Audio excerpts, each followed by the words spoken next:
সোনার দেহ কইরা বাথরুম পায়খানা ওইদিকে, আর একটা ফ্যামিলি আছে, ওদের সাথে শেয়ার করতে হবে, চলবে তো? হ্যাঁ হ্যাঁ বারবার ভাড়া টাড়া চাইতে যেন না আসতে হয়। ঠিক আছে। তুমি ঘরটা ঝাড়টা দিয়ে পরিষ্কার করো, আমি বাজার থেকে কিছু খাবার নিয়ে আসছি। আমি একটা কেক লাগবে আব্বা। ঠিক আছে। দেহ কইরা কাহালা লুকাই দিদি চোখ হয়ে গেল, আমি বাড়ি গেলাম। একটু দাঁড়া শ্রাবণী, এই নে রাহিনের বার্থডের একটু কেক আছে, বাড়ি নিয়ে যা। ঠিক আছে দিদি। হ্যাঁ সামাদ ভাই, আপনার টাকা দিয়ে দেবো। কলা কত করে ভাই?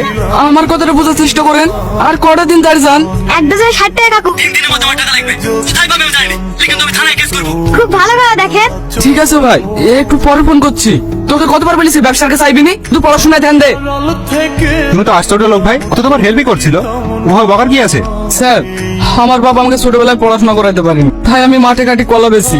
আমি চাইনি আমার ছেলেও এই কাজ করুক, আমি চাই ও পড়াশোনা করি আপনাদের মতন বড় মানুষ হোক। আচ্ছা স্যার, ভালো পড়াশোনা করে চাকরি পাইলে 10-12 হাজার টাকা ইনকাম হবে না?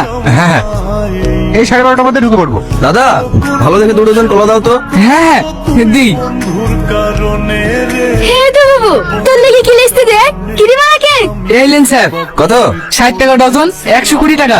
কি অনেক ওভার প্রাইস, জিজ্ঞেস করে হলে বলো। না না স্যার, 50 টাকা দিলে আমার লস হয়ে যাবে। তাহলে থাক, লাগবে না, তুমি নিয়ে যাও। ভালো কলা স্যার। বললাম তো লাগবে না। এক জীবনে নিয়ে নিলে তো পার। তুমি চেনো না এদেরকে, সবসময় দাম বাড়িয়ে বাড়িয়ে বলে। দেখবে এক্ষুনি দিয়ে যাবে।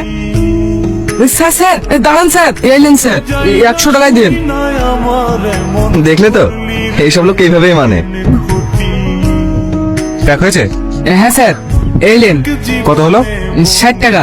হ্যাঁ, এত হয় নাকি? না ধরো। 50 টাকা হবে না স্যার? আরে আরে, সব হবে। স্যার, আরে হবে হবে, রাখো। কি গো, খারাপ কানে? আমার 3 দিন টাইম দিয়েছে, 3 দিনের মধ্যে টাকা না দিলে কেস করবো বলেছে। বাবুকে স্কুলে ভর্তি করাতে পারলো না। যে আশালে এসেছিলাম তার কিছুই হয়েছে না, যে দাম দিয়ে মাল কিনছি সেই দামই ঠিক মতন উঠছে না। আমি অত দিনে শোধ করবো কি করে বলো তো? আমার আর কিচ্ছু ভালো লাগছে না। তুমি চিন্তা করো না, সব ঠিক হয়ে যাবে। আমিও তো কদিন বাদ টাকা পাবো, ওই টাকাতে ঘর ভাড়া মিটিয়ে দেবো। এখন বাড়ি যাই, রান্না বান্না করতে হবে। লুকাইলা ঠিক আছে, বাবুকে শুধু নিয়ে যাও, আমার যেতে রাত হবে। এ বাবু চ, তোর আবার যেতে রাত হবে।